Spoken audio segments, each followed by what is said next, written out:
Just 16 million years ago, the volcanoes that created Iceland emerged from the sea, many of them just like the explosive appearance of Surtsey from beneath the waves in 1964. So much lava has been erupted that by now a mountain of basalt over 10 kilometers high would have formed.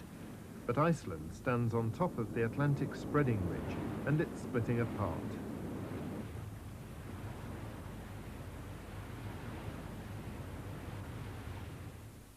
Chains of submarine mountains mark the positions of the ocean ridges worldwide.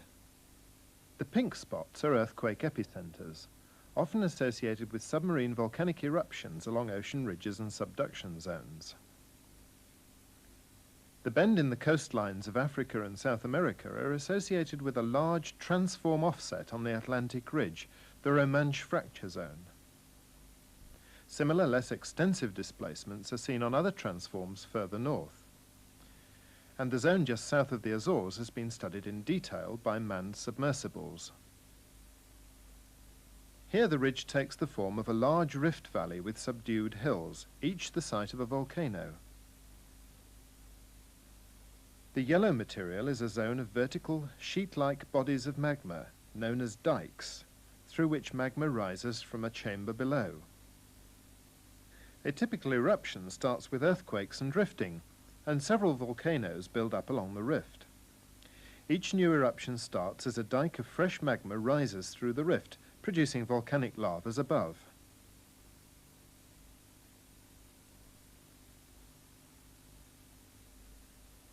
Over a period of months, the volcano deflates and activity wanes. The volcano and its feeder dikes are spreading to the left, and others form in the center. And after about 30,000 years, the early volcano is now several kilometers to the west, on the edge of the median rift.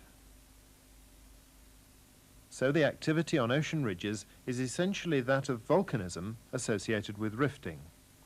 To study the processes more intimately, we need ocean crust exposed on land, and almost at the northern limit of the mid-Atlantic ridge, a particularly active zone has raised the seabed, creating Iceland. The ridge is marked by a line of active fissures running from the southwest to the north, right across the island. Today it's a basalt landscape, a land of ice, a land of fire, a land of water.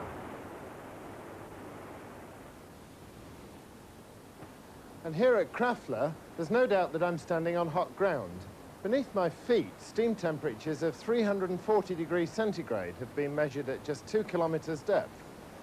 And that's about 10 times higher than average. Now, all this is caused because there's hot magma at just a few kilometers greater depth. In fact, there's magma underneath the whole of the Icelandic spreading ridge. Sometimes it's erupted at the surface, here about every 200 or 300 years. And it's the interaction of hot magma with groundwater under normal conditions that keeps this geothermal field active. Sizzling steam pools, boiling hot mud pots, and spatter cones are common in areas where the steam emerges quietly at relatively low temperatures and pressure. But that's not what happens at Geysir.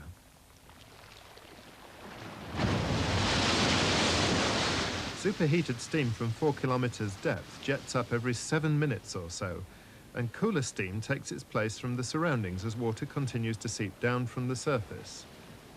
However inviting, this is one pool I wouldn't step into. The magma underlying all this geothermal activity is often suddenly released in spectacular volcanic eruptions. This is Krafla, northern Iceland in August 1984. A fissure several kilometers long has been active intermittently since the mid-1970s, occasionally erupting glowing fountains of basalt at over 1,000 degrees Celsius. An almost continuous wall of lava, just part of an 80-kilometer-long fissure swarm. This massive upwelling of magma has already added half a cubic kilometer of new lava since 1975. The rift here has widened by 4 meters in less than 10 years, and yet on average Iceland is splitting apart by 2 centimeters per year. 2 years since the last eruption, this is still a hot, steamy and sulfurous place. So this fissure, part of the Krafla fissure swarm, marks the position of the mid-Atlantic ridge on land in Iceland. Black basalt lava has been erupted from this fissure several times during the last 12 years. Lava's flowed away from the fissure with speeds up to an incredible 40 meters per second. And fire fountains built up scoria cones like this that mark the line of the spreading ridge.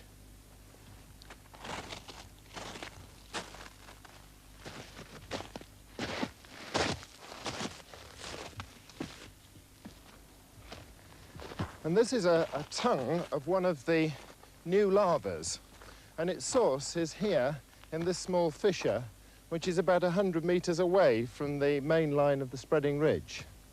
Now, I've climbed up to the top of a spatter cone that was formed in 1724, and the lava has flowed down through this spatter cone and has breached one of its walls.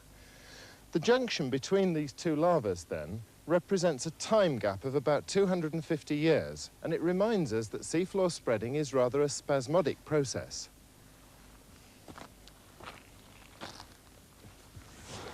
And just to reinforce that point, here you may be able to see three ages of lavas, from the oldest and most weathered, the lightest coloured at the bottom, through two lavas that have flowed around the spatter cone, the medium grey, to the youngest and blackest basalt at the top. Well, I've now come down to the southwest of Iceland, and there's more evidence here for the jerky nature of seafloor spreading. Unlike Krafla, which has been active quite a lot in the last 10 or 15 years, the last lavas erupted here were 2,000 years ago. But still, Iceland's being torn apart, and evidence of that is this fissure I'm standing in. It's a crack in the ground which is about 10 meters wide. It goes down to about 20 or 30 meters deep, and it's filled with cold glacial water. Next time magma rises up underneath this area, it may well fill this fissure, and it may form a dike. Now, fissures like this mark the line of the ocean ridge as it spreads away down through to the southwest of Iceland, and here it forms a huge rift valley. The valley is called Thingvellir, and it's the site of Europe's oldest parliament, the Althing, which was established here in 930 AD. The Icelandic parliament continued to meet here for about 8 centuries after that date. Now, I believe that this is one of the world's finest rift valleys.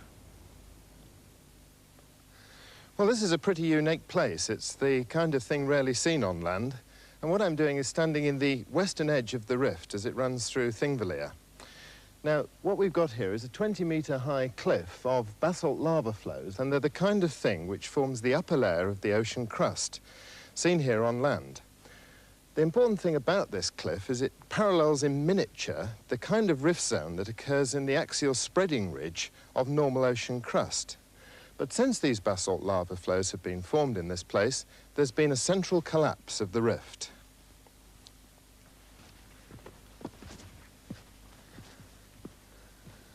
Well, I've now climbed part way up the rift walls, and I'm standing on top of the 9,000-year-old lava sequence.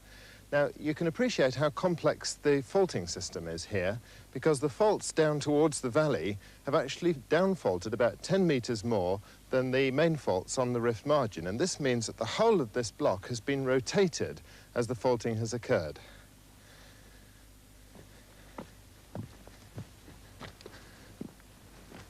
Well, I've now climbed up to the top of the western edge of the rift, and you can see the rotated blocks down there rather nicely. And if we follow the Thingvellir Rift Valley with its fissures way up to the north, you can see the classic dome-shaped shield volcano, Skjaldbreiðar. Now, volcanoes like that are important to us because they give us information about when they were formed.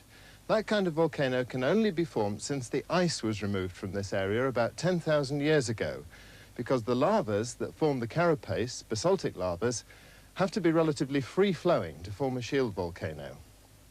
But there's another kind of volcano over on the eastern edge of the rift. And looking over here is Hrafnaborg. It's a table mountain.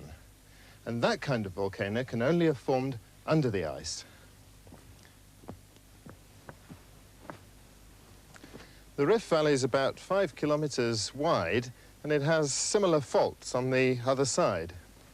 But further south, down in the southern end of the main rift, we've got this spectacular lake, Thingvallavatn, which is about 10 kilometres long and about 5 kilometres wide.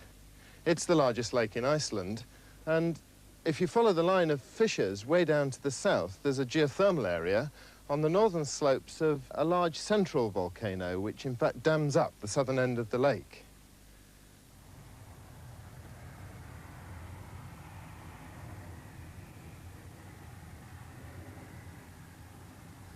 So this is the central volcano Hengil, and although the last magmatic activity here was 2,000 years ago, most obvious features today are the geothermal plumes on top of boreholes that have been sunk 2 kilometres down to find geothermal steam, and soon there'll be a power station here. Now, Hengil itself is dormant, but it's had a long history of activity, very complex history, and it's given rise to lavas that have flowed north into the lake. And over here, we can see a step topography in the lavas on the edge of the rift as it goes north of Hengil. These steps are little fault scarps. But moving around to the north, we can see a very good view right the way down the Thingvellir Valley. And remember, the important thing about this valley is that it was probably a great big arch pre-10,000 years ago. The arch would have been formed by magma coming up underneath. And of course, since then, there has been collapse as the magma's drained out. Now, the most recent activity has taken place in a line of scoria cones, which are those little mountains over there, through the line of islands and away to Skolbreiðir in the north. That happened 2,000 years ago, and what we're looking at there is a dike system that connects Hengil through the scoria cones, through the islands, right out to Skolbreiðir. A dike system which has occasionally hit the surface and has erupted small cones. And if I was asked to predict where the next activity might be along this part of the rift, then it would probably be along that line, connecting right up with the shield volcano Skolbreiðir in the north. How did this shape arise? Well, activity usually starts from a single vent, forming a thin pancake of black basalt lava kilometres wide.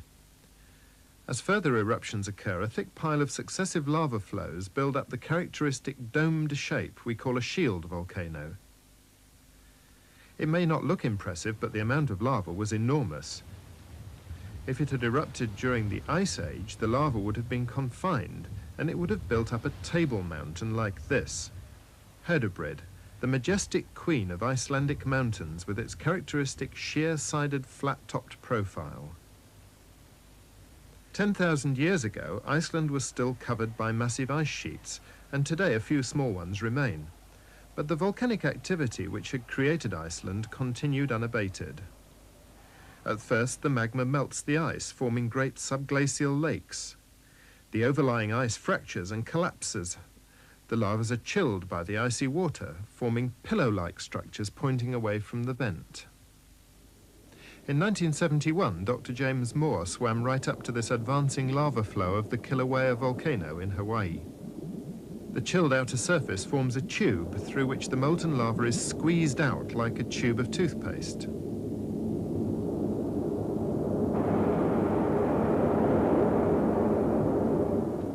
So millions of years later, when a geologist sees a section like this, he can be sure that it was formed underwater. Notice the crystallized rock interior inside the smooth vitreous crust. In Iceland, most of these pillow lavas can be dated and are known to have formed during the last ice age. And the time gap between these lava tubes must have been several days, if not years. But the overwhelming pressure of water has absorbed the volcanic gases so that neat piles of pillow lava form like building blocks. Submarine lavas several kilometers down on the ocean floor are known to have pillow-like shapes. But to determine the deeper structure of the ocean crust requires information from seismic studies, coupled with geological observations of fragments of ocean crust exposed at different levels. Here, in the deeply eroded volcanic structure of the Atlantic island of Madeira, are networks of dikes, cutting up through earlier volcanic ashes and lavas to feed younger lava flows above. The lowermost rocks of ocean crust are coarsely crystalline gabbros and periddotites. The gabbros are the slowly cooled, crystallized, and non-erupted parts of the magma chamber, while the peridotites form the base of the chamber and the underlying mantle, from which both gabbros and basalts are generated by partial melting. This kind of broad structure is thought to underlie all ocean crustal areas, including Iceland. You can see that melting in the mantle provides magmas that supply the storage chamber above. Periodically, during rifting, magma rises through vertical fissures to form the pillow lavas above. And in Iceland, there's a striking difference in structure where basaltic eruptions formed simple lava flows with no water involved. Remember that pillow lavas formed under the ice produce the foundations of table mountains. But now, as the eruption rate increases and the ice melts, the lava forms stratified layers called hyaloclastites. This small piece of hyaloclastite basalt rock is made up of small fragments of yellow devitrified glass. It's loosely compacted, but still chemically the same as the black basalt pillow lavas beneath. As magma continues to flow, the vents grow thicker and layers of confined lava gradually build up the volcano until it rises above the ice cap and forms a small cone of ash, before finally the eruption stops. When at last the ice age ends, the dramatic profile of a table mountain is exposed, but rock slides and erosion rapidly soften the outline. Table mountains can form rapidly in hundreds or thousands of years, but to make a massive central volcano like Hengil needs over tens of thousands of years of almost continuous activity. So it's not surprising to discover that table mountains lie deep inside the core. They're the nucleus of a central volcano. After the ice has gone, a massive central eruption may completely cover the core, and later events, kilometers apart, broaden the outline. The end result is an overlapping sequence of separate volcanic vents, fed from one large, upwelling, deep magma chamber. The complex history of Hengil is poorly understood, but right in the center of Iceland's rift zone, in magnificent isolation, stands the most famous central volcano of all. Surrounded by its own ash desert, the great caldera of Askja covers an area of 45 square kilometers. Only from the air can you really appreciate the full extent of the caldera. It originally collapsed in a circle along ring fractures, but now it looks more like a skull, with the brilliant blue of Lake Öskjuvatn to the south, and the breach in the caldera wall to the northeast. Since the caldera formed, there have been many eruptions into the circular depression, which have covered the floor with a great thickness of lava. In 1922, a stream of lava emerged from high up the east wall and flowed into the lake. In the lake itself, there have often been signs of activity. For example, a small volcano formed an island in 1926. But perhaps the most spectacular event was the large explosive eruption which created a line of explosion craters across the lake, one of which is preserved today as the crater Viti, Icelandic for the mouth of hell. It happened one cold winter's night in March 1875, and water upwelling into Viti is still hot from the magma below. The lavas and pyroclastic rocks forming the walls of Viti tell of older explosive events and lava flows in the history of Askja. Just imagine what the original volcano must have been like. Before the large caldera formed some 5,000 years ago, a large volcanic mountain of subglacial hyaloclastites and subaerial lavas must have dominated the landscape. Remember that, like Hengil, Askja is a central volcano which has evolved slowly through a long series of volcanic events. But the central core has collapsed. In section, you can see near-vertical circular fractures that formed after an eruption, as the pressure of subsurface magma was released, causing subsidence. New vents form as upwelling lava creates flows, an island in the lake, explosive cones and craters. And here, high up on the east ridge of Askja volcano's caldera, in the summer of 1986, a group of us from the Open University are measuring various geophysical parameters that are helping us to understand the volcano. This is our station ER10, East Ridge 10, and it's already been measured for elevation. We know the elevation of this point through various surveying techniques to a fraction of a centimetre. Now, this particular instrument is a gravitymeter. It's a very sensitive spring balance, and we're using it to measure the strength of the Earth's gravitational field here. The instrument could actually measure the difference in gravity between where it is and, say, my feet. What we're using this instrument for is to find out about changes in the density of rocks under the ground, because those changes in density cause variations in the acceleration due to gravity. But more important still, if magma was to rise underneath the system, then there would be rapid changes of density that would be measurable using a gravitymeter. So we want to monitor the gravity field to see if we can predict when the next eruption might take place. When an entirely new volcano erupts under the sea and activity continues beyond the initial explosive phase to form an island like Surtsey, there is little effect on human lives. But when a long-dormant volcano on an inhabited island suddenly bursts into life, the consequences can be disastrous.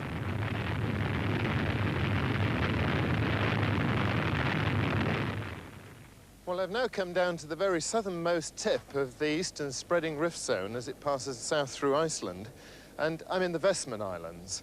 And this is actually one of the most active parts of the Iceland spreading centre. Surtsey erupted in 1963, and behind me the large mountain is Eldfell, which was active in 1973. It was a huge scoria cone which built up by fire fountaining and then became breached on its northwestern margin to form a lava flow, which we can see coming through a narrow channel and forming rather hummocky ground, which has collapsed over here, and then gradually widening out. But as it widened out, we see the lava front almost blocked the harbour that exists between the lava front and the older mountains behind. But fortunately, thanks to various spraying efforts with cold water, the lava stopped, and that actually created a much better fishing harbour for the largest island in the Vestmans, Jaime. But there were other advantages too, like the large amount of new land that was created, like the amount of scoria that was available for building materials, which just hadn't been there before, and also the amount of heat that was present in the lava that could be exploited. Well, I've now come to the base of Eldfell, and I'm standing on the 1973 lava, which here is being exploited for its heat. Cold water is being pumped into the ground, and hot water brought back from about 40 meters depth, hot water at 50 degrees centigrade, which is then sent through these pipes to the town and is used for space heating in houses. Now, this is really a rather low temperature use of geothermal energy, but elsewhere in Iceland there are high temperature zones where geothermal power is being produced. Pipes like this, linked to 8 boreholes, produce high-pressure, superheated steam from about 2,000 meters depth. And they all go to Krafla power station, the largest in Iceland, which produces 30 megawatts. That's enough to heat about 30,000 homes, a sizable town. But it's been estimated that something like 3,500 megawatts could be produced along the Icelandic ridge if the Icelanders wanted it. But sometimes there's a catch. In 1977, after they drilled a geothermal borehole here to tap the high-pressure steam, suddenly a mini-volcano, Iceland's smallest, burst out of the pipe, erupting 3 tons of glassy cinders in just 20 minutes. And that's the problem of exploiting geothermal energy on an oceanic spreading ridge.